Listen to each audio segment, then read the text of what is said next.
변호사를 선임할 때 판사 출신 또는 검사 출신 변호사, 손해사정사를 선임할 때 보험사 출신 손해사정사, 손해사정사무소 가온. 사고가 발생하면 단순히 보험 처리만으로 끝나지 않습니다. 때로는 손해배상을 둘러싼 법적 책임이 따르기도 하죠. 이때 핵심이 되는 개념이 바로 민법상 불법행위 책임입니다. 법률 용어 같아서 어렵게 느껴질 수 있지만 쉽게 말하면 누군가에게 피해를 줬을 때 책임을 지는 것이라고 할 수 있습니다. 불법행위 책임 크게 두 가지로 나뉜다. 민법은 이 책임을 일반 불법행위 책임과 특수불법행위 책임으로 나누고 있습니다. 일반 불법행위 책임은 고의나 과실로 다른 사람에게 피해를 줬을 때 책임을 지는 것입니다.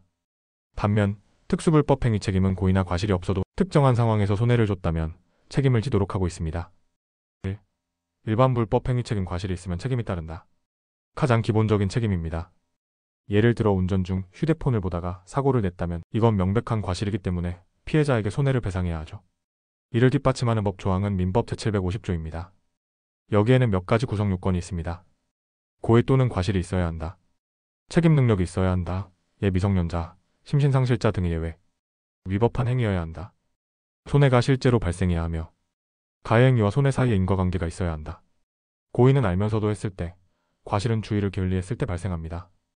예를 들어 급정거를 예상하지 못해 뒷차와 충돌했다면 과실입니다.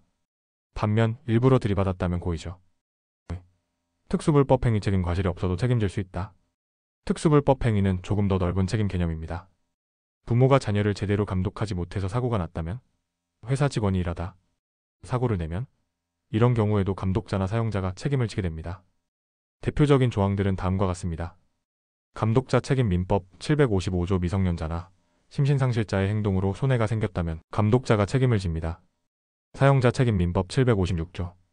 직원이 업무 중 저지른 잘못은 회사도 책임을 져야 합니다. 도급인 책임 민법 757조. 하청업체 사고라도 도급인에게 중대한 과실이 있으면 책임이 발생합니다. 공작물 책임 민법 758조. 건물이나 시설의 하자로 사고가 나면 소유자 또는 점유자가 책임을 집니다. 동물 책임 민법 759조. 반려견이 사람을 물었을 경우 주인이 책임져야 합니다. 공동불법행위 민법 760조. 여러 명이 함께 저지른 잘못이면 모두가 책임을 나눠집니다. 정리.